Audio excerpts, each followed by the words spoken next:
Hi chumps, what's up? Your English Don is here. Ask me any question if you dare to. Today I'm gonna answer another question, and this question has been sent by Mohammad Javed. A nuclear family has some advantages, doesn't it?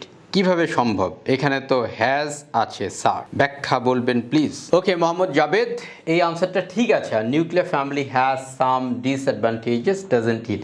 এখন প্রশ্নটা হচ্ছে এখানে doesn't কেন হলো, তাই তো?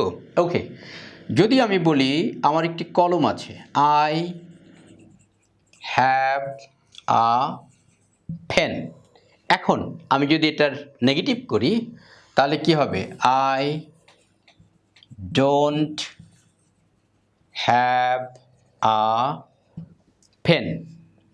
এখন এখানে যে আমরা ডোন্ট আনলাম এই অক্সিলারিটা, কারণ এটা প্রেজেন্ট সিম্পল, এটা হচ্ছে এটার মেইন ভার্ব, অক্সিলারি ভার্ব নিয়ে আসতে হলো ডোন্ট। তো এইটা যেহেতু থার্ড পারসন সিঙ্গুলার নাম্বার, এখানে আছে হলো নিউক্লিয়ার ফ্যামিলি, এই পুরোটা ফ্যামিলি সিঙ্গুলার, সুতরাং এখানে ডাজেন্ট হবে। এখন আমরা হ্যাজেন্ট ইট দিতে পারতাম, বাট এটা ন্যাচারাল মনে হতো না। আমার একটি কলম আছে, আই হ্যাভ আ পেন, আমার একটি কলম নাই, I don't have a pen.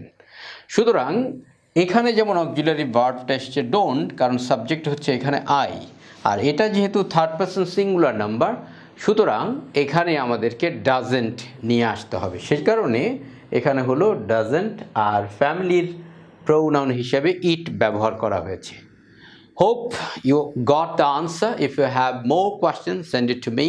Last but not the least, love your country and do something for the humanity. Bye.